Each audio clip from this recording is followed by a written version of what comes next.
Welcome to the Debrief Podcast with Matt Brown, the podcast where pastor and author Matt Brown debriefs your questions about Christianity and current issues shaping our culture. Thank you for listening and enjoy the show.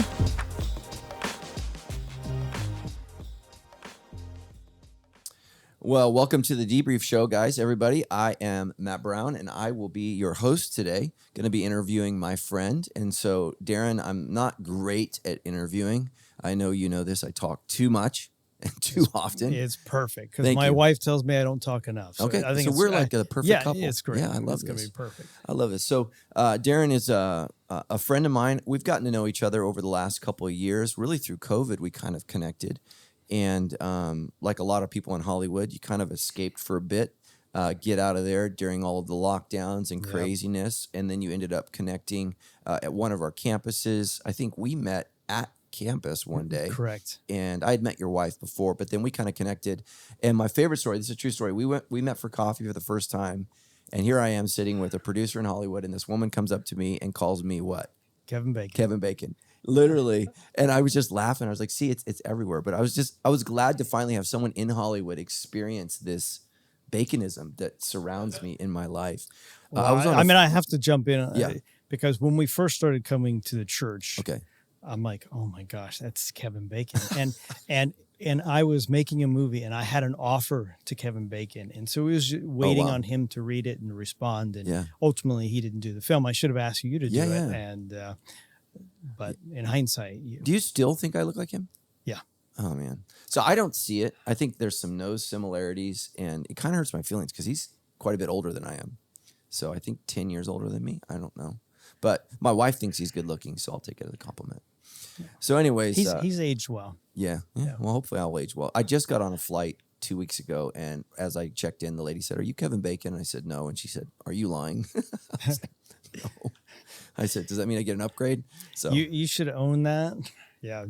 You will get upgrades. Yeah. Did I tell you I was at a Knicks game, and my wife and I were near the floor, and people were chanting, "Kevin Bacon." And Tammy goes, "I think they're talking to you."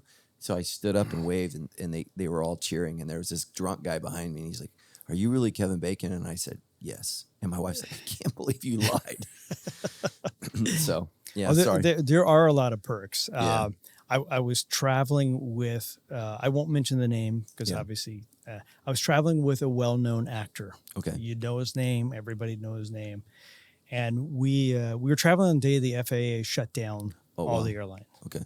And he's like, let's just go for it. And we flew into Atlanta.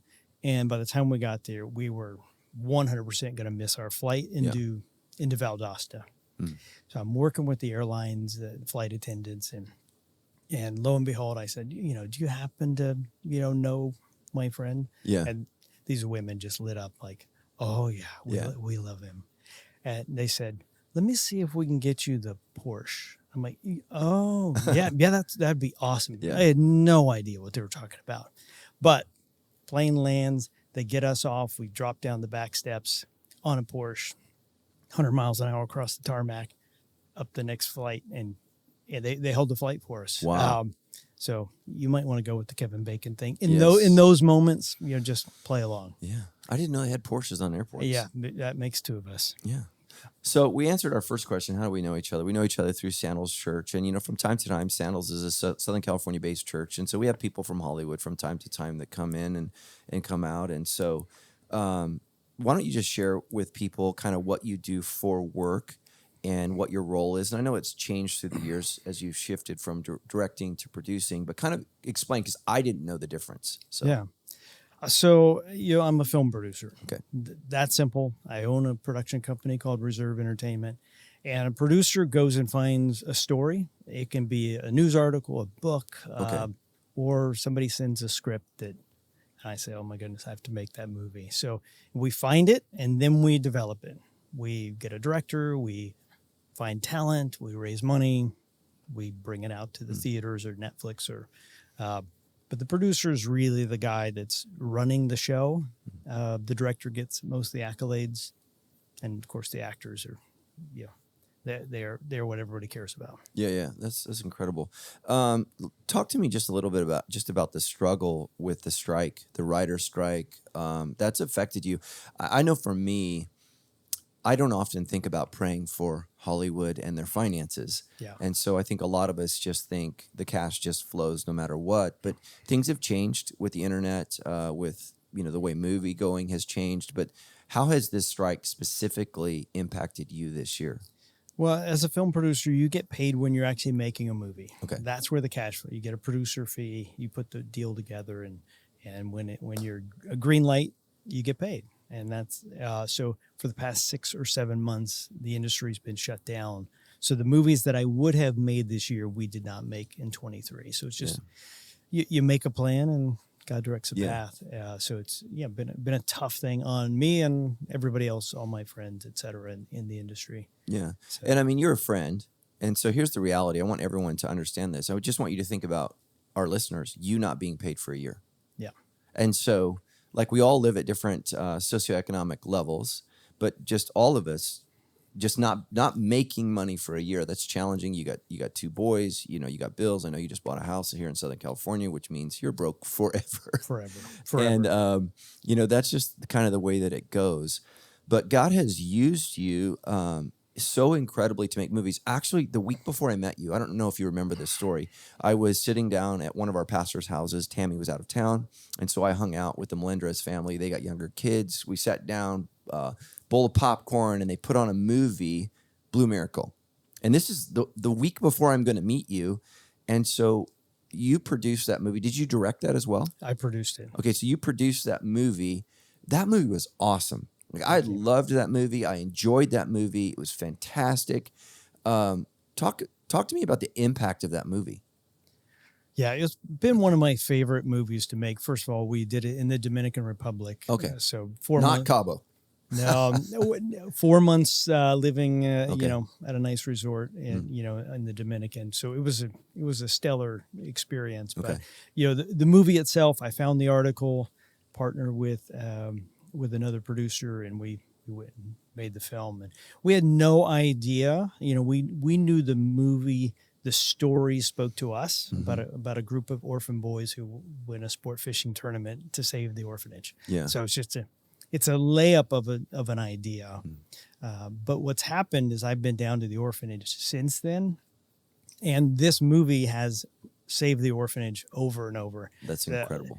People have donated from all over the world. Over $600,000 have been donated to the orphanage. You're talking about a small orphanage in Mexico, $600,000, ton of money. Yeah, that's incredible. I love that movie, and you and I have got to talk about how you weaved God in and out of that story, and that's a delicate process because you and I, we have our faith that we proclaim and share in the church, but you have to be so delicate. Whenever I think of what you do, I think of what Jesus said to his believers: when you must be as wise as a serpent and as innocent as a dove. Yeah.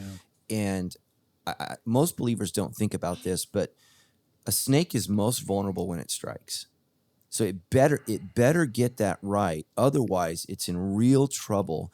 And so how have you had to kind of thread that needle of, okay, I want to make a positive movie that also causes spiritual reflection? And I saw you weave that so perfectly through Blue Miracle, man. There were just so many moments where God spoke to me powerfully through that film. So how do you do that?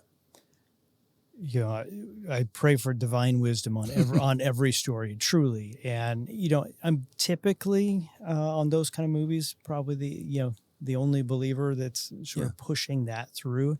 And I learned from my mentor Howard Kazanjian, who produced Return of the Jedi, Raiders of the Lost Ark. Okay.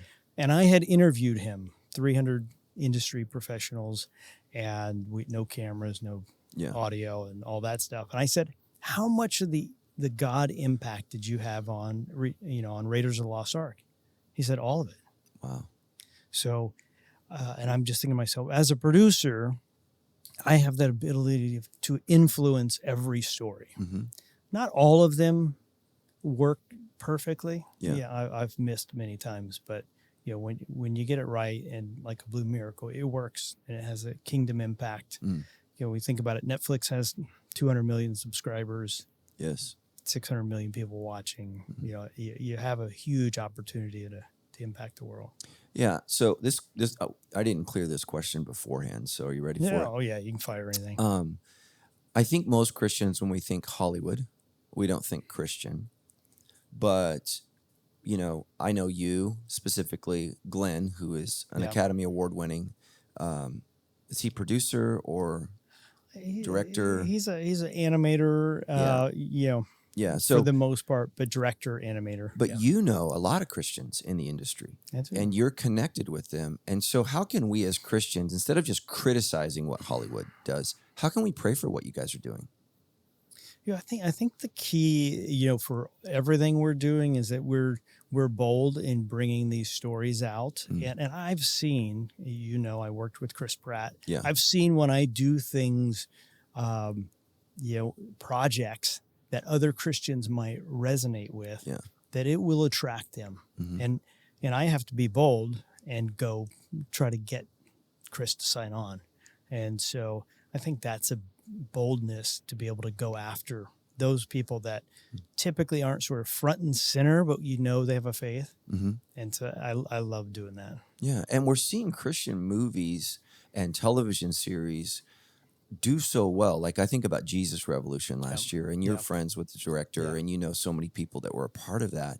It did really well. It did. And so many of the movies in Hollywood, I don't know if you would agree with this, most of the movies in Hollywood are not doing well when they come out. And so to see a Christian film lead like that, and I don't mean Christian as in the film is saved, but the message, the message and the point of the film is just really about what God did during the 60s, specifically in California, through the lives of Chuck Smith, Greg Glory, and many others, including myself, who gave their life to Christ because of the ministry of Greg Glory. And so out of that moving. So, what would you do just to encourage people that Christians can make great films that do really well, that draw a wider audience to this issue, and even actors like Kelsey Grammer, maybe somebody that wouldn't normally do a film, now they're more apt to do this because they see the success.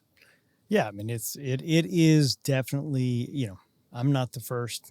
I'm in the middle of this. There are people that come way before me, like Howard Kazanjian, that are influencing projects. But hopefully, I'll help with this tidal wave of bringing more great content to the world. Yeah. So I'm encouraging all my friends, the Irwins who did Jesus Revolution, Dallas Jenkins, with Chosen. They're all friends, and we're all hopefully cheering each other on. We're not competitors. We're truly. No, and I love that about you. You're a kingdom guy. You're about Christ. You're about his church. I love that about you. And I think that's something that's so unique about you is you want to see everyone do well. You're rooting for everyone.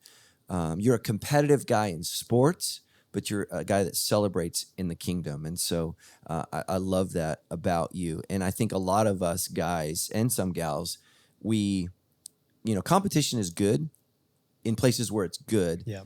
But it's like what I heard someone say about Michael Jordan once. I know you're a basketball fan. What made him great at basketball made him terrible at life. Yeah. And so we have to make sure that there are some things that are okay on the court that are not okay in other areas. And you've managed to do that because you're just such a competitive guy. But when it comes to other artists, other directors, other producers, you want to see them win. Yeah. And you celebrate that. You say that like that's normal. A lot of Christians aren't that way. Well, I feel like if my friends win, it helps me. Yeah. And I know that I'm going to work with all of them at some point and have worked with a lot of them. And so we all need to be cheering each other on to great things. Yeah. No, I agree. Let me ask you this question. How have you heard God's voice around any of the film projects that you're doing? Like you feel God speaking to you about that. What that's like? 'Cause you're creative. Yeah. So one of my most bizarre moments was in 2017. It was October, and I woke up with this just overwhelming feeling that I'm supposed to tell Nick Vujicic's story. Do you know who Nick is? Yeah. He was born with no arms and no legs. Fantastic speaker. Incredible story. Yeah, incredible story. And I'd never met him. Okay. I hadn't been watching his videos, but I just had this overwhelming feeling. I show up, my wife and I show up at a premiere. It wasn't our premiere. We just got invited for another movie. And a woman we got introduced to says, "Hey, I'm Michelle Vujicic." And I'm like, "As in Nick?" And she's like, "Yep, he's my brother." And I said, I woke up with this overwhelming feeling. I'm supposed to tell his story. And she just went with it. And so we had dinner with Nick and his wife a couple nights later, and we're finishing his documentary right now and preparing to do a scripted feature. And Nick watched the documentary, and he is blown away by it. I think it's kind of a huge impact. But, you know, for me, I had to wake up with this thought of, and then go, what am I going to do with this? Mm-hmm. And I had to, in that moment, be bold when I met his sister, and then when I met him, and say, don't understand it, but I woke up with this feeling, and I have to just communicate that. And God's just worked it all out. Doesn't always work that way, but this one's been really cool to watch. Yeah, yeah. All right, let's jump into our questions. This one comes from Janet from Yucaipa. This is a great question. And Janet, you're going to, I think, love his answer, because I know that he has, wouldn't call it a horror movie, but you've got something that you've been thinking about, Christian slash, I don't know what you would call it, movie. But should Christians watch horror movies? What are your thoughts on that? Well, I'm not a fan of horror movies. Okay. So I'll start with that. Yeah. And I've always just thought through the fact that Scripture says God doesn't give a spirit of fear, but of power and of love and a sound mind. And I feel like the horror movies bring that spirit of fear, and on our kids, on ourselves. It's just not. I don't want to lose any sleep by watching a horror movie. Don't allow the kids to watch it. I do think there's a place for the supernatural, and I think there's I'm trying to thread a needle on a project right now with as the director puts it, a scare, not scar mentality. Okay. And so we'll see how that goes. Yeah. So I am exploring, because the supernatural is real, and I think as Christians we need to handle it in the right way. Yeah. I didn't tell you this, but I think specifically about an actor who you rented a house for. Oh, my gosh. I didn't tell you this. So I don't know if we can say his name, but you rented a house for him, and he lost his mind because that house was haunted. And so you experienced that. Yeah. That story was great. So I don't know what you can share or not. But I can't share his name. I wish I could share his name. Yeah. I could text him right now and ask, but Yeah. I probably shouldn't share it. But yeah, we had just got to, I won't even tell you the town because people will be able to figure it out. But we just got to a small town in the south, and he wanted a nice house. His family was going to fly down. And so we rented this house, and you have big house, for, a named actor. And he's there one night, calls me and says, in the middle of the night, right? Calls me and says, you need to come over here and move me somewhere else because the house is haunted. Yeah. And I'm just like, oh boy, I don't know this actor at this point. It's the first time I had worked with him, and I show up to pick him up, pack his gear, and figure out where I'm going to move him to. And he wasn't lying. Yeah, there were real things that were happening. There were real things happening in that house. This film has had a huge kingdom impact, but clearly the enemy was after him in that moment. So, it's real. Yeah. So, Janet, here's how I would answer this question. I think as Christians, oftentimes we think in black and white. So is it a sin to watch a horror movie or not a sin? I want to give you 3 categories, Janet, and for all of our listeners. So one category is this a sin? Another category, is this wise? And then a third category is, what's my take or my perspective? So preference. Let's use the word preference. So some people prefer horror movies, right? They just like that. That's not me. Then there's the issue of wisdom. Is it wise? I think based upon your background, based upon your age. I like what you said, scare, not scar. I was scarred by movies when I was a kid because it was beyond my level of comprehension at that time. I remember specifically my parents going to see Alien in 1978 or 9, and I'm 6 years old, and I'm crying because they won't let me go. I am so grateful that my parents disappointed me in that moment, because I probably to this day would be in therapy when that alien came out of the chest had I seen that. So there's the issue of wisdom. Now, I showed my kids the Lord of the Rings movies. It was too soon. It was unwise. I should not have shown them that. Gollum terrified them. I love Tolkien. He's a Christian. I don't think there's anything wrong with his storytelling. I think it's fantastic. It was unwise for me as a parent to allow my kids to see that.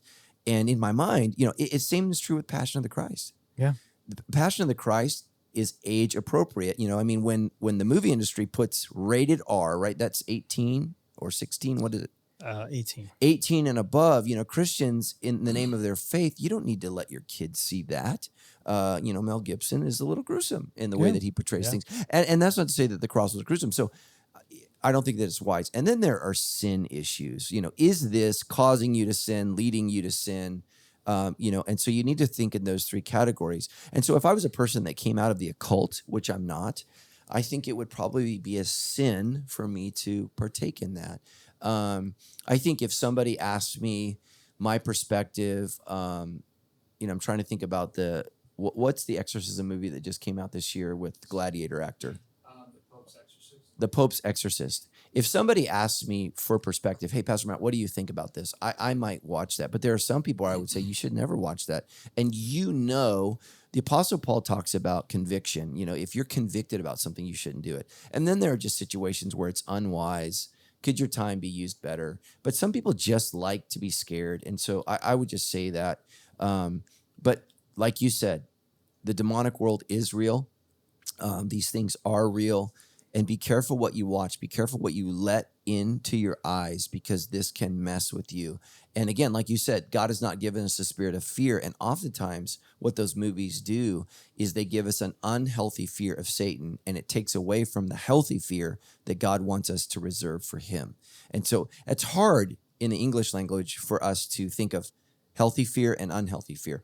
So like if you're standing on a precipice and it's like Half Dome and it's 3,000 feet down, you can have a healthy fear of the distance to the bottom. Yep.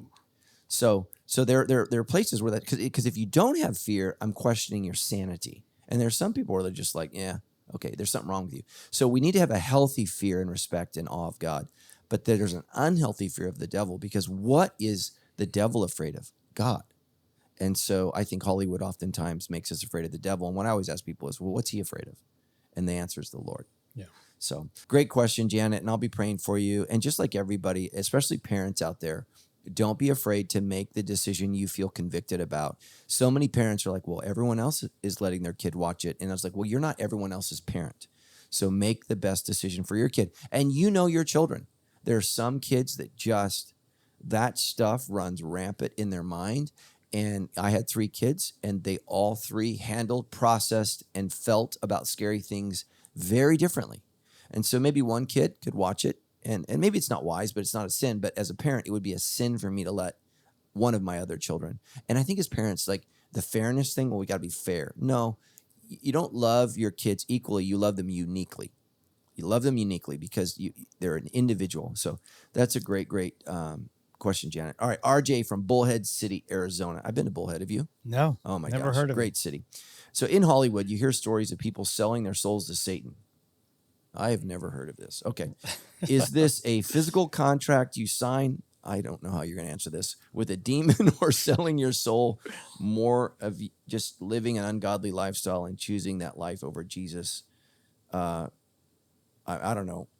So he's asking me that question. RJ, I have no idea. Have you ever heard of anything like this?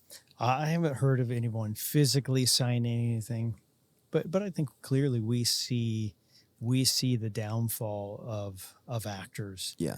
We see the rise and the fall. Yeah. And part of that is when they start to probably compromise on who they are, because a lot of actors come to Hollywood and they may be from Texas and grew up in faith, and then they slowly sort of compromise on everything, which is in a sense selling their soul for fame. Yeah. And and I had to face that when I was younger. I got offered a very big job, big producer, big director, to come and run his production company and producing horror movies. I would have made more money than I've ever made doing that, and I had to say no to that. And it was, we had a 1-year-old at the time, and it was a big decision because, it's expensive to live here in California, as you noted. Yeah. Well, and specifically, Darren, conviction costs. I think so many Christians want conviction and not the cost. And there's always a price for convictions. And so I've watched it. You have said no to projects that you don't agree with. And, I know a big sticking point for you is profanity in movies. You do not like profanity in movies. You talk about it a lot, and I think that, sometimes I think Hollywood just uses the F word as a filler word because they lack thought process. And it's what I tell my kids. Profanity just makes you sound dumb, I think. And oftentimes it dumbs down the script. Like a Quentin Tarantino film, it's just like, how many F words are in this? And at some point it becomes just silly and stupid. But you work really, really hard to make sure that the language, and that's not to say that there isn't intensity. So you do a really good job of creating intensity without using profanity. How do you do that?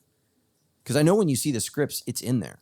Yeah. Yeah. Yeah, they're all in there. Yeah. I'll do, actually, if somebody sends me just a script and submits it, I'll do a quick search.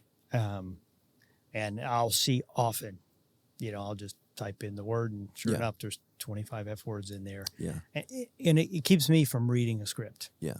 Wow. Because it just pops up 25. I'm like, hey, it's a pass. And so those stories that I love, and directors, writers, they may talk that way in life. Mm-hmm. And so I really focus on who the audience is going to be. Right. And really who I believe my audience is with all the films that Reserve Entertainment is doing. And I just say, hey, that's going to turn off my audience that I've been trying to grow and build. And so if we're going to do this, we got to do it this way. So it's really coming at it from a smart way as opposed to trying to be critical of how they talk or how they think or how they write. Yeah, and I think that you've held the line on that really well. One of the things, though, that you've seen is there's been favor now in Hollywood for more of the films that you're making. They've come out to you and said, okay, we want more of this. That's exciting. Yeah, it's exciting. It's the first time in 25 years that now people are asking, hey, what do you have? We do want more. That doesn't mean they're going to just write checks, but at least they're intrigued and exploring what else. So, it's fun. Yeah. Fun time. Yeah, one of the things, and we can edit this out if you don't want is just the financial risk of a film. I think that's one of the things that I was completely clueless to when you get investors and you go into a film. Sometimes on TikTok I'll watch like the worst grossing films of all time, and you see these numbers: lost $225 million. Was that my film? No. Oh, okay. Lost $100 million. It might have been one of mine. Yeah, but I look at that and giggle, and then I met you, and I went, oh, there's real people behind this. There's real investors behind this that lost everything. Speak to us just about the financial risk of producing a film, because you don't know if people are, you and I have talked, about my book that's coming out. I have no idea. And just because something is good doesn't mean it will be read or seen. Correct. So talk to us about that. Yeah, every movie it's a startup company. It's really what it is. And so you're asking investors to invest in the startup, and which is risky. Right. Some may go and some may not. And so ultimately I just have to stand behind, hey, is this a story that I believe I'm supposed to tell? And do I believe there's an audience for it? And can I put the right cast around it? And ultimately I can't make people show up at the theater, or I can't make Amazon buy my movie for the right price. So there is a big risk. Fortunately, I've had some great investors over the years that are willing to do that risk with me. Sometimes it's worked, sometimes it hasn't. Yeah. And so, it's a tough one. Yeah. And as a film producer, I have a director, I have actors. I have a lot of other people to blame. As a book author, it's just you. Yeah, it's all my fault. That's what he's saying. You can only blame you. So at least I can go, oh, it was the director's fault. Yeah, every day a miracle except this book. Yeah, so I can't wait to get the book to you to see what you think. Okay, Mark from Moreno Valley. I went and saw the movie Oppenheimer the second day it opened, not knowing the sex scenes. I didn't know there were sex scenes in that movie. I haven't seen it. A recent article from Denison Forum, it was stated that this movie, because of these scenes, caused millions of Americans to commit adultery based on Matthew 5:28.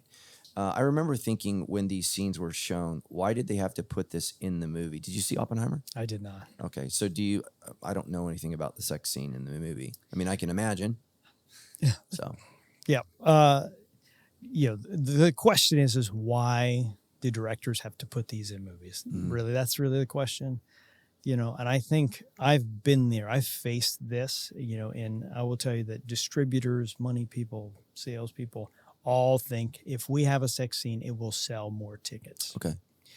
It'll sell better internationally. So there is a financial motivation behind it that doesn't always work, but that's how they think. And so obviously not going to be any sex scenes in the Reserve Entertainment films, but it's just, I don't think they're thinking about it through the lens of Scripture. Well, I know they're not. Yeah. So Mark, let me answer this question again this way. Remember I said sin, wisdom, perspective. So as a young man, I viewed pornography. As a man, I appreciate the female form. And so for me, I don't watch sex scenes because A, I think it's sin for me. And B, I think it's unwise for me. But my wife can watch those things, and it's not either of those for her. So, and that's been a conflict in our marriage because we like to watch the same TV shows. And so we have to pick something that we both enjoy. And so one of the things that there's a great book by Sheldon Van Ochten, and it's called A Severe Mercy, and fantastic book. Sheldon's a little self-centered in the book, but it's a great book. That's the criticism I've heard from people when I recommend it. He's just kind of a narcissist, but ultimately comes to Christ through the faith of his wife. But what they decided in their marriage, if there's something that you enjoy, because we're one, I'm going to try and define something to enjoy in it. And what I see with couples, I hear this all the time, we grew apart. Well, that's a choice. Yeah. And so what Tammy and I try to do is we try to find things that we both enjoy, something fun, something entertaining, something that we do, because marriage becomes ultimately about the work of raising the children.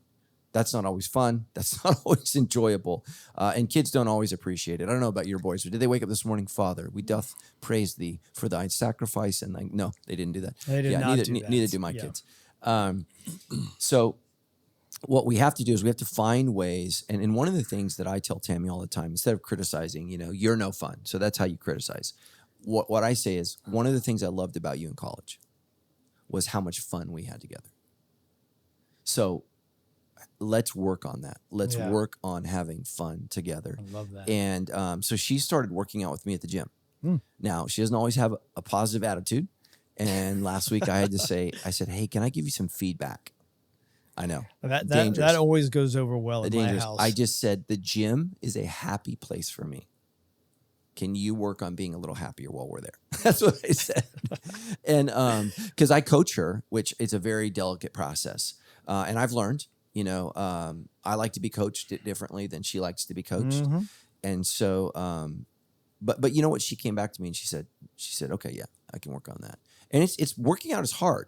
Yeah. I enjoy it. She thinks she needs to do it. So she's not there because she wants to be. She's there because she feels like she needs to be. But it's something that we connect together. And I love it that it's not a part of my life that's separate from her. It's a part of our lives that's together. And it's something that we do and enjoy together. So what I would say is what I do whenever I watch, like right now I'm watching a series called Vikings from Valhalla. My heritage is Viking and Irish and English. So, all of those horrific rape scenes, that's where my DNA comes from, just these things. What I do on that is I fast forward it. I used to use, I wish Madison was here. I used to use this app that edited it for you. VidAngel. So I would use VidAngel and it edited it out. Yeah. And that I got in trouble one time. So I was on an airline to Europe. So when you fly in European airlines, the movies are not edited. So I pressed play on a movie that I had seen on VidAngel, and I went to the restroom, and I came back, and a mother was covering her daughter's eyes. And I was like, oh my gosh, what? And I looked at the screen, and I was like, what is this? I didn't know because we watched it on VidAngel. Yeah. And so VidAngel is an app we pay, I think it's like $10 a month or something, and Correct. They edit, and you can edit out everything that you want.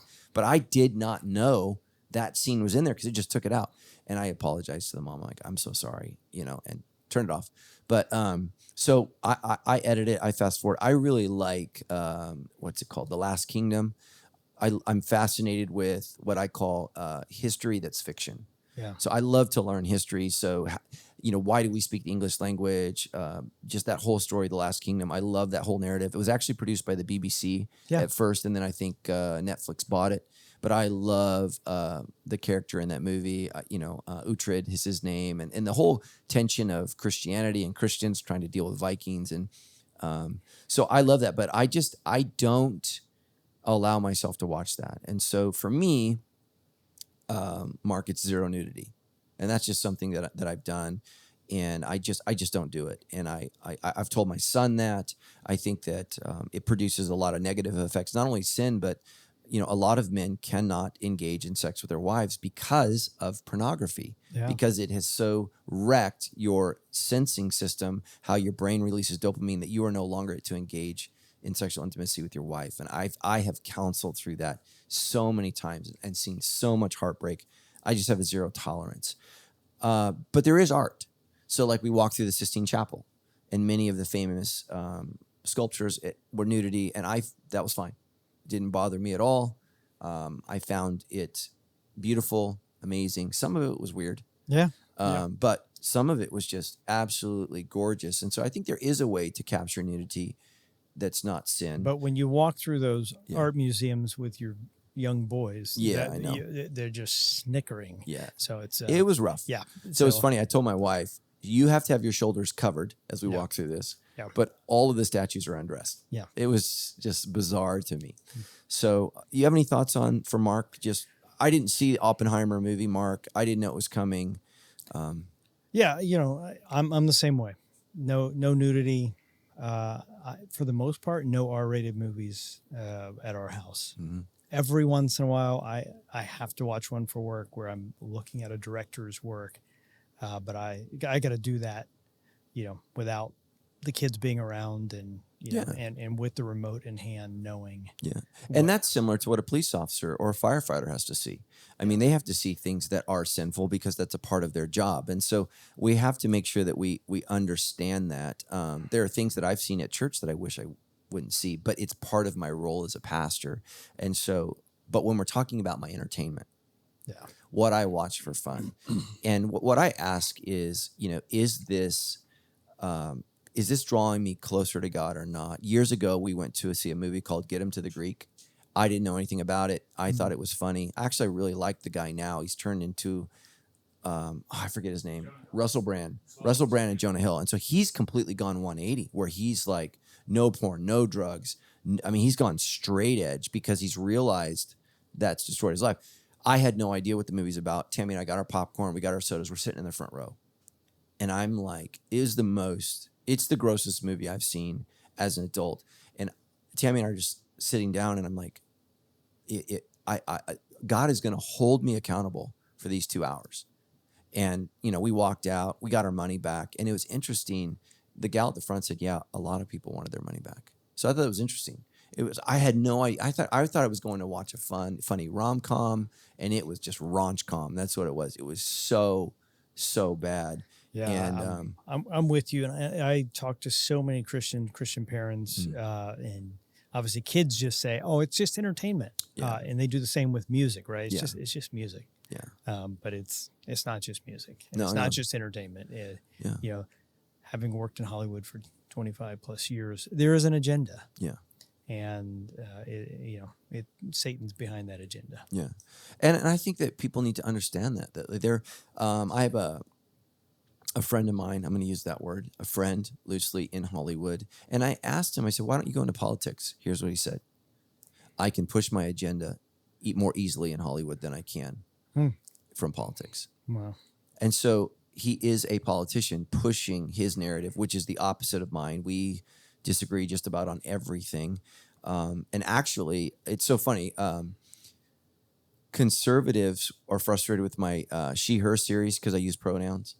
I was like, pronouns are in the Bible, but he has not spoken to me since that series because of the way that I communicated my conservative beliefs on male and female identity. So it's just so interesting, the world that we live in. You know, my conservative friends are worried that I went woke, and my liberal friends are like, oh my gosh, you're a right-wing nut. So it's just a bizarre time.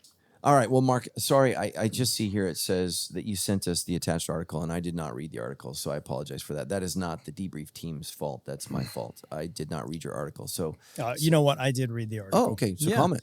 Oh, yeah. The comment is about that scripture. Whoever looks at a woman with lust has committed adultery in his heart. Yeah. And it's basically saying that movie, if you went to see it, you could not watch that sex scene without looking at that woman and not lusting the way they shot it.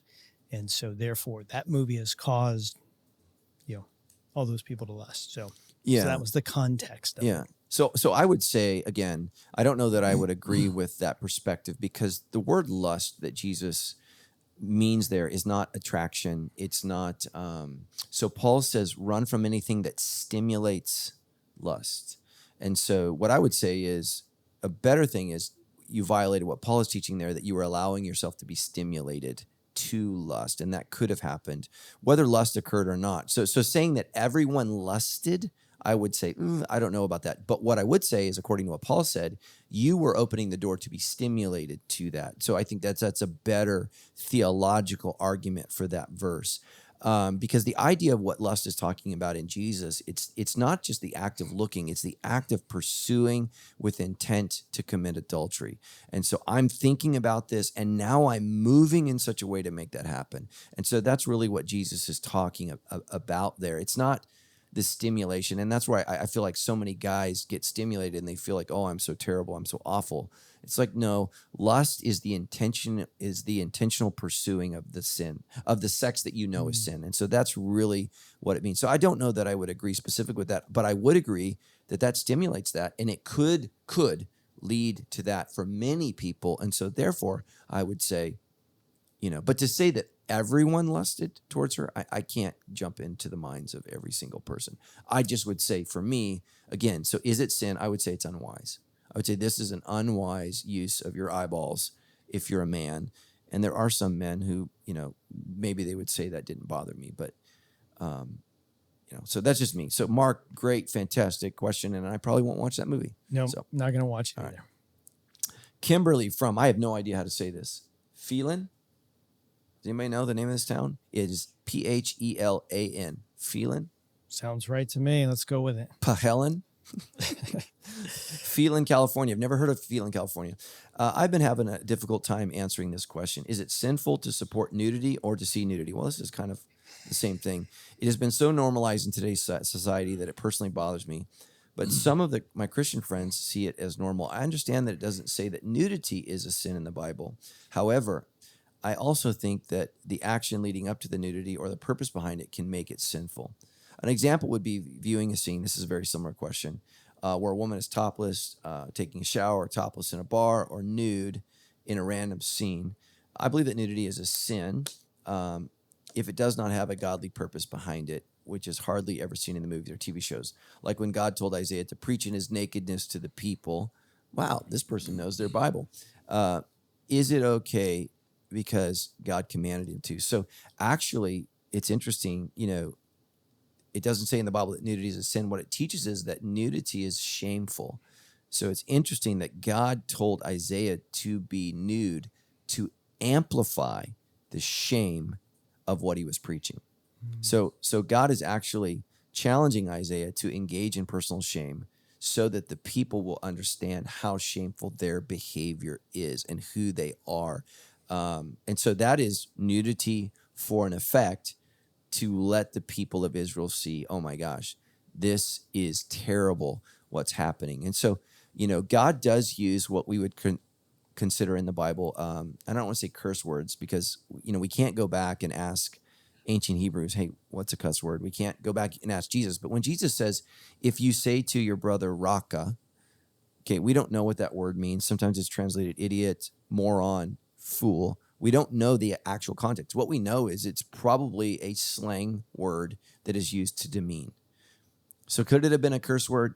I don't know. I don't want to sit here and say Jesus cursed. But he didn't say, in the scriptures, he didn't say the F word. he said the word. And so there are times, you know, it's important. It's like the conversation with your kids about bad words. There are a lot of F words. Fantastic. Yeah. Future, you know, fabulous. You got to tell them, hey, don't say this word. So there are moments where we can be explicit for the purpose of saying, hey, this is what I don't want you to do. And like if your kids are saying, what does this word mean? You don't just say, we don't say this word in our house. You say, here's what it means, and here's why we don't say this word, because it's demeaning. And so I think we've kind of answered this question. Do you have anything else you want to comment on this for Kimberly? Because no, I think we've answered it. You know, I think for the most part, you know, Hollywood uses nudity in the wrong way. Every once in a while, a World War II movie showing emaciated bodies, right. You know, going into gas chambers, etc. I think there are some appropriate ways to really help tell that story of what these people went through. Yeah. But for the most part, it's not needed in movies. Yeah. Man, I just would encourage you guys, you know, your nakedness is something that is to be reserved for the person that you're one with. And that's who's supposed to see that. And I've had to see naked bodies in Vietnam. You know, when we do medical mission trips, they don't have gowns. Nobody wears gowns. Wow. So when you come into the clinic and you're going to, we're going to check you out for a growth, a tumor, cancer, whatever. I mean, there would be 25 naked women in this room while I'm filling out paperwork to help them. So that was an instance. You know, when I tell this story about the little boy that I saw raised from the dead. One of my favorite stories of yours ever. And people are like, why is he naked? Because we're in Vietnam. And when they do surgeries on you, you're completely naked. It's a bizarre thing because as loose as we are with nudity in America, we still have this understanding that when you go into the hospital, they want to be very careful to only see the area that they're looking at. I had the funniest encounter. So I went in for my physical. I'm 50 years old. And I got to go in for my physical, and I'm not going to say what that means, but most men know what that means. It's not a pleasant time. And so they're like, they say, okay, the doctor may or may want you to put the gown on, which you guys all know is a joke. I mean, the gown is like, cover yourself with this tissue. Yeah.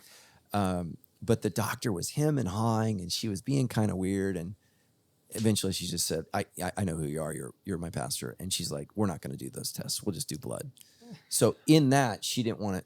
She wanted to honor me, and you would say, well, she's a doctor, so it's okay. But she's going to see me on stage. She doesn't want to see me nude, and it was just hilarious.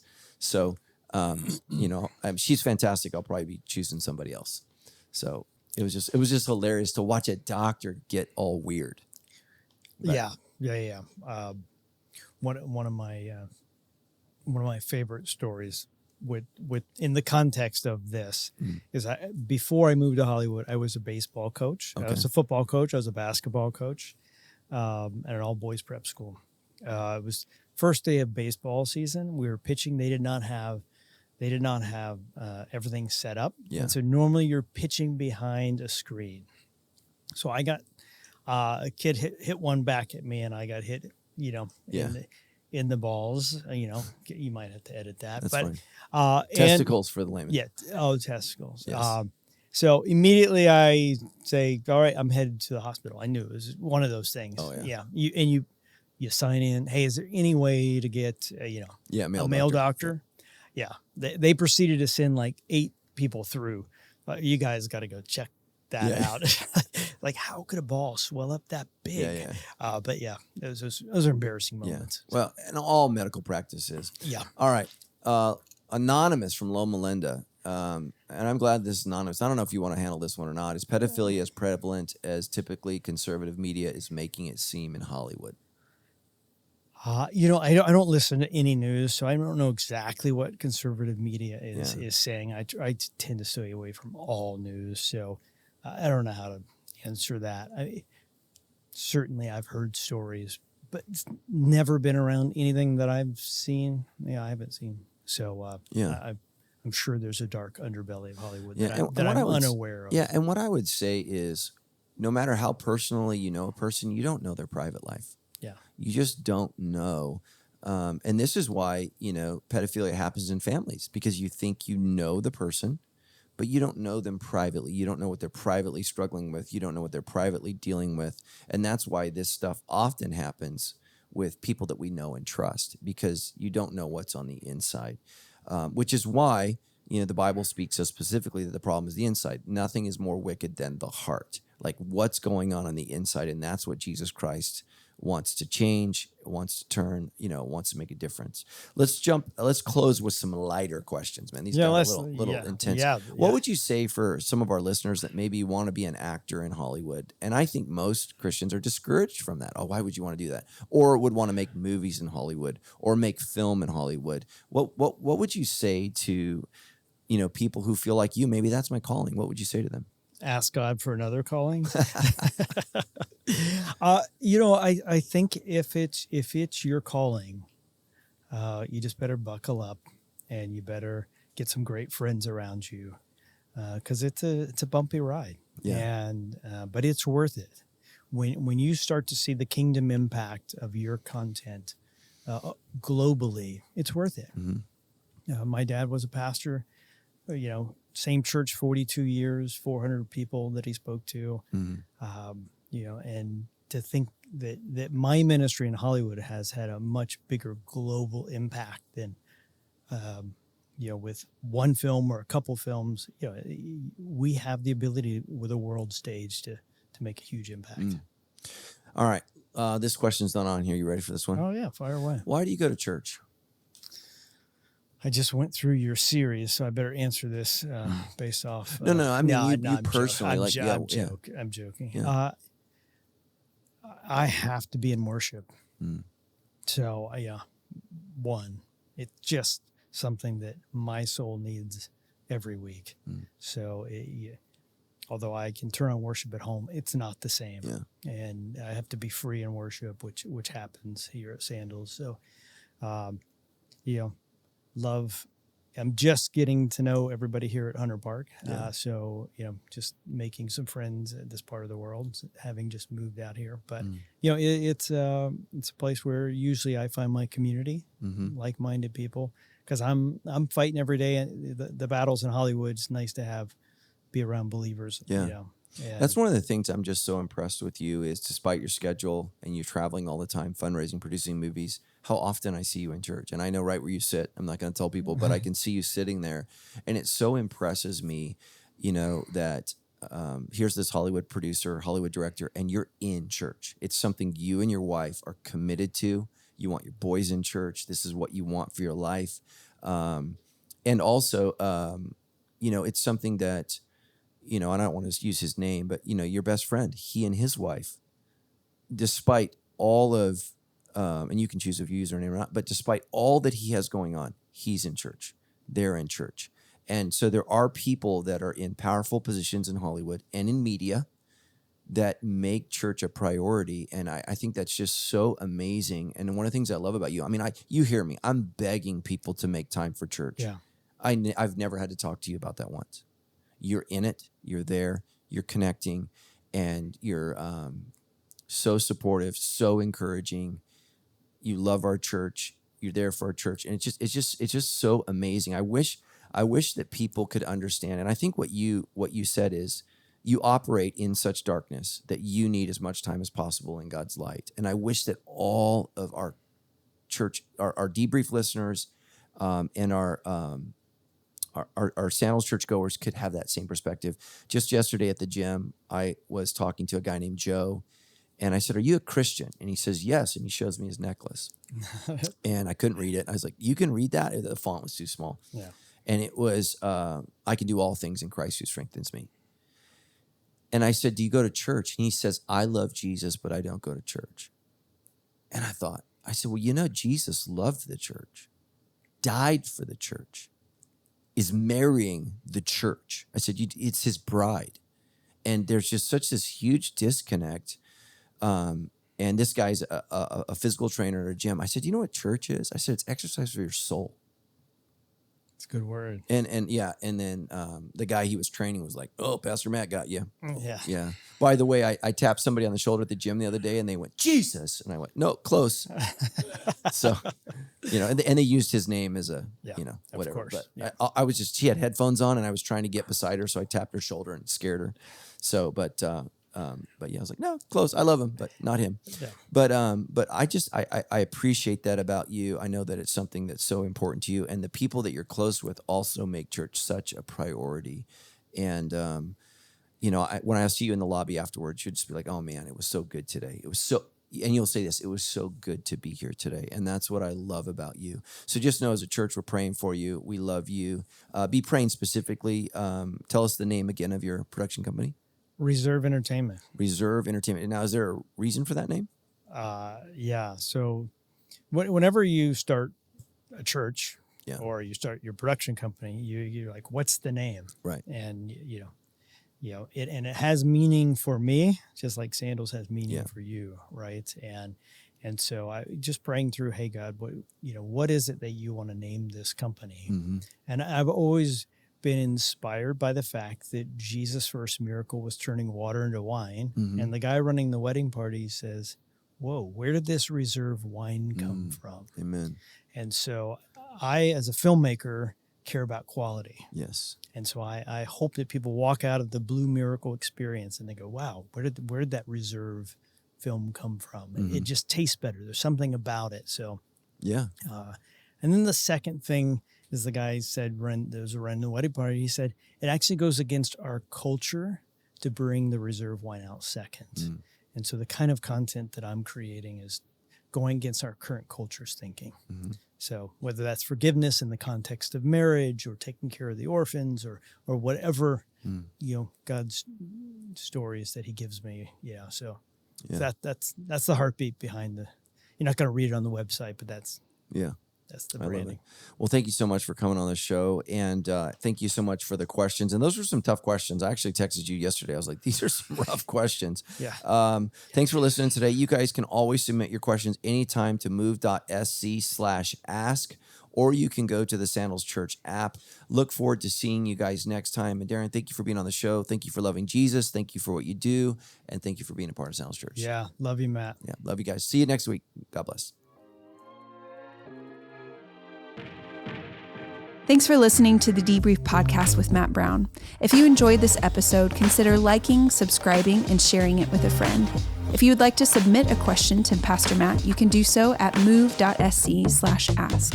And if you would like to support the work we are doing, consider donating at donate.sc. Thank you again, and have a blessed day.